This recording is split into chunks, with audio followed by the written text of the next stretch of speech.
जिस बंदे को मुर्शिद की तलाश होती है, हबीब करीम सल्लल्लाहु अलैहि वसल्लम ने उसके लिए कुछ पैमाने, कुछ मेयार, कुछ समझने के उसूल बताए। ऐसे नहीं कि जो मशहूर पीर है उसको पीर पकड़ लो, नहीं। जागों के तसर्रुफ में उकाबों का नशेमन वाली मिसाल भी कसरत से आजकल मिल रही है। अल्लाह ताला ने कुरान शरीफ में जो इरशाद फरमाया, अल्लज़ीना आमनू व कानू यत्तकून, अल्लाह के वली की पहचान यह है कि उसका अकीदा भी ठीक होगा, उसका अमल भी ठीक होगा। और आगे फरमाया वकूनू मस्सादिकीन, सच्चों के साथ हो जाओ। जो लोगों ने मुर्शिद की 4 निशानियां बताई हैं कि अब नंबर 1 उसका अकीदा ठीक हो, नंबर 2 वो आलिम हो, नंबर 3 वो बाअमल हो, नंबर 4 उसका सिलसिला नबी पाक अलैहि सलाम तक जुड़ा हुआ, ऊपर लड़ी पहुंचती हो। तो ये सारी बातें इन दलाइल से, कुरान की इन आयतों से माखूज हैं। इनकी रोशनी में उलमा ने ये बातें तय फरमाई हैं। और नबी करीम रऊफ़ रहीम सल्लल्लाहु अलैहि वसल्लम एक हदीस शरीफ में इरशाद फरमाते हैं, इज़ा रअयतुमुल मरअ युता ज़ुहदन फ़िद दुनिया व क़िल्लत मंतिक़िन फ़क़्तरिबू मिन्हु फ़इन्नहु युलक़्क़ल हिकमत। जब तुम देखो कि एक बंदा युता ज़ुहदन फ़िद दुनिया, दुनिया से बेरग़बत है, दुनिया की तरफ उसका ध्यान नहीं है, लोगों की जेबें नहीं खाली करा रहा, उसको पैसे की तरफ ध्यान ही नहीं है, व क़िल्लत मंतिक़िन, और मतलब की बात करता है, थोड़ा बोलता है, फ़क़्तरिबू मिन्हु, उसके करीब जाके बैठो, फ़इन्नहु युलक़्क़ल हिकमत, अल्लाह ने उसको हिकमत अता फरमाई। आपने साईं बादशाह को तस्वीरों में तो देखा होगा, नेट पे तो देखा होगा, और जिन्होंने आमने सामने बैठ के देखा है वो तो अच्छी तरह जानते होंगे। साईं जब तशरीफ फरमा होते थे तो साईं ऐसे तशरीफ फरमा, ऐसे ऐसे नहीं करते थे। इस एक अदा के अंदर दुनिया से बेरग़बती भी नजर आ रही है और चुप चुप रहना भी नजर आ रहा है। मैंने, हमारे उस्ताद थे साईं हजरत अल्लामा अली बख्श साहब चांद, जिनका मैं जिक्र बार बार कर रहा हूँ माजरत के साथ, वो हमें फरमाते थे कि ये रुमाल ऐसे रखा करो, ऐसे। एक तालिब ने पूछा साईं ऐसे क्यों? फरमाते मुराकबा रहता है।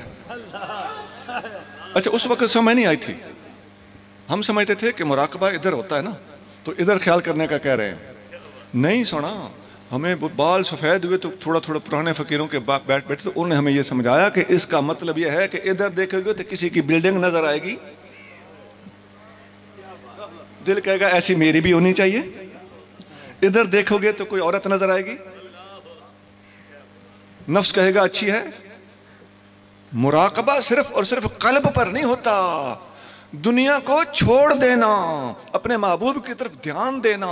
ध्यान बाद की बात है, ला इलाहा पहले है, इल्लल्लाह बाद में आता है, इससे ला इलाहा कायम रहती है।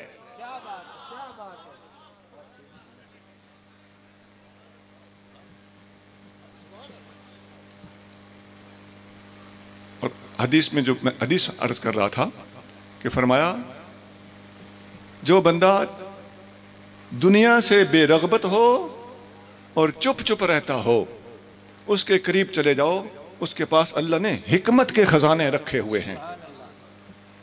यहां सोचने की बात है कि चुप चुप वाले के पास जाके बैठे तो क्या करें, क्या फायदा? वो कुछ बोलेगा तो नसीहत आएगी ना। तो आका फरमाने जो चुप चुप रहता है तुम उसके पास जाके बैठो। पता चलता है तबलीग 2 किस्म की होती है, आलिम की तबलीग बोल बोल कर होती है, वली की तबलीग चुप कर करके होती है।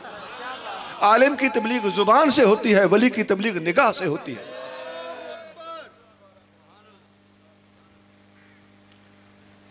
ऐसी ऐसी बातें हमारे पास हैं, हम वो स्टेज पे नहीं बता सकते, उसमें हमारा भी नफ्स हो सकता है चमक उठे। या एक बाहर का आया हुआ पीर भाई तो खुश होगा, बाहर का आया हुआ आदमी हो सकता है कहे कि ये मियाँ मीठू बन रहे हैं। सुना, अगर आप देखना ही चाहते हैं तो हमारी जुबान से सुनकर आपको यकीन भी नहीं आएगा और हम शायद बता भी ना सकें। हमारे साईं फरमाते हैं फैज़ खपैता है लिया यार, अगर फैज़ लिखना लेना चाहते या आंखों से तजर्बा करना चाहते हो तो इधर आ जाओ, इस दरगाह से ताल्लुक जोड़ लो, तुम्हें लग समझ जाएगा।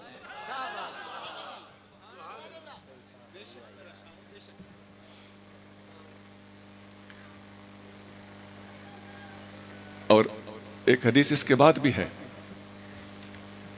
फकीर जब ताल्लुक जोड़ ही लेता है, अल्हम्दुलिल्लाह नसीब की बात है, तो फिर मुर्शिद करीम जो सबक जिक्र अता फरमाते हैं, उस जिक्र को आराम से अगर बंदा करता रहे तो खैरियत के साथ पार चढ़ जाता है।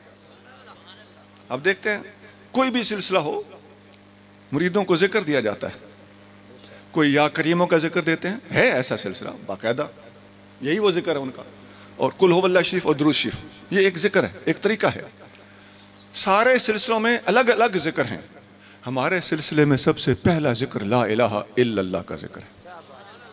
उसकी वजह क्या है कि नबी पाक अलैहिस्सलातु वस्सलाम इरशाद फरमाते हैं कि लिकुल्लि शैइन शिकालतुन, हर मैली चीज को साफ करने के लिए कोई ना कोई दवा, कोई ना कोई चीज होती है।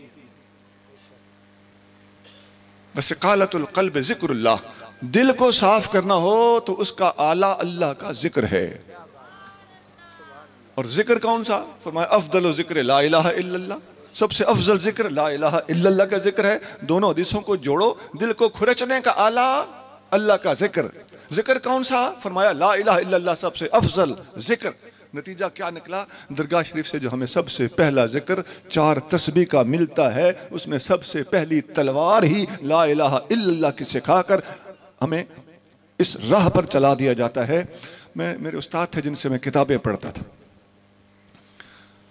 वो चिश्ती सिलसिले में बैठ थे। उनका जिक्र था या करीमों और दुरूद शरीफ। मुझसे पूछने लगे तुम्हारे मुर्शिद पाक ने तुम्हें कौन सा जिक्र दिया है? मैंने कहा ला इलाहा इल्लल्लाह। तो वो थोड़ा सा मज़ाहिया थे उस्ताद साहब, तो थोड़ा सा पीछे हट गए थे, कहने लगे बड़ा जलाली जिक्र है।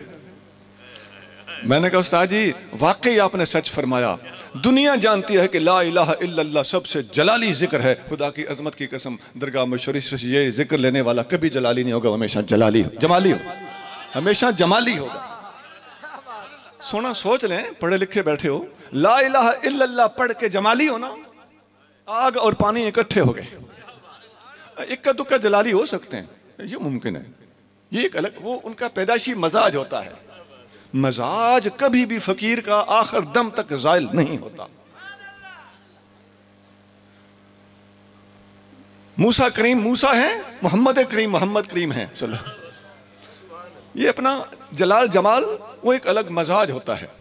बात तो ये कर रहा हूं कि ला इलाहा इल्लल्लाह का जिक्र पढ़ के अदब वाला होना, जमाली होना, मेहरबान होना, रहमत से भरा हुआ होना, अदब का पलंदा होना, ये उस दरगाह शरीफ से वो मुर्शिद करीम की कल्ब के ऊपर रखी हुई उंगली की बरकत हैं कि जो सिर्फ और सिर्फ जिक्र से कल्ब नहीं चलाया जाता, बल्कि पहले दिन तवज्जो करके कल्ब के अंदर ला इलाहा इल्लल्लाह की घुट्टी रख दी जाती है।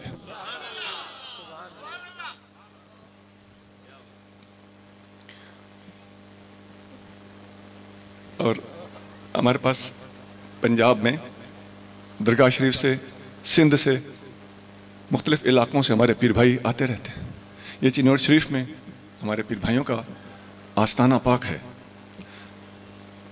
कोई पीर भाई बताए, अपने दिल में सोच लो, खड़ा होकर क्या बताना, अपने दिल से ईमानदारी से सोच लो, कभी आपके पास आपका पीर भाई दुनिया के लिए आता है? कभी आके तरह तरह के लंगर मांगता है? खुदा की कसम जो खिलाओ उस पे भी कहेगा कि आपने ज्यादती की, मैं ये खाने नहीं आया, मैं साईं को देखने आया हूं, मैं अपने यार से मिलने आया हूं।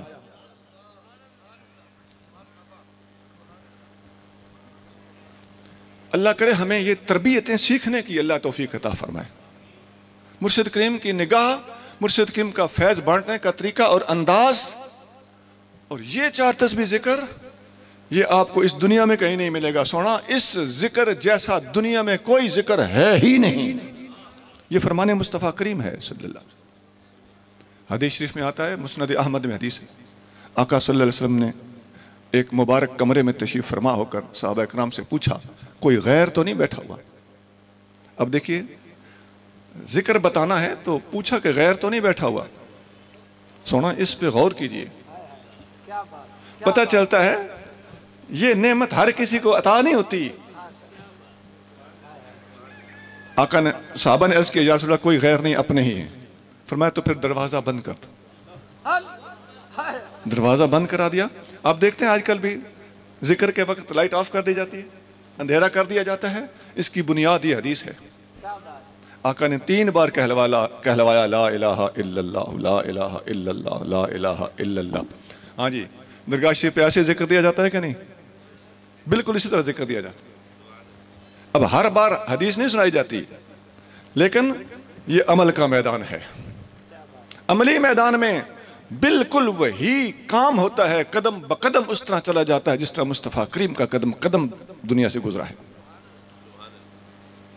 सुना, दरगाह मशरी शरीफ वाले जानते हैं कि जिस तरह सहाबा कराम पर कैफियत आती थी, उसी तरह उसी का अक्स उसी मसनून तरीके पर चलाते हुए फकीरों के ऊपर भी वही कैफियत आती हैं जो किसी न किसी सहाबी पर वो कैफियत गुजरी होती है। उसकी वजह क्या है? वजह यह है कि ऊपर से जिक्र वही आ रहा है। यह बात जरूर है कि जैसे जैसे क़यामत करीब आती चली जाएगी, इसी तरह आगे फैज लेने वालों के अंदर ज़ौफ़ हो सकता है, लेकिन मसनूनियत और राह तरीकत और अता का रेला उसी स्पीड से चल रहा है जिस तरह नबी करीम सल्लल्लाहु अलैहि वसल्लम उसको जारी फरमाया था।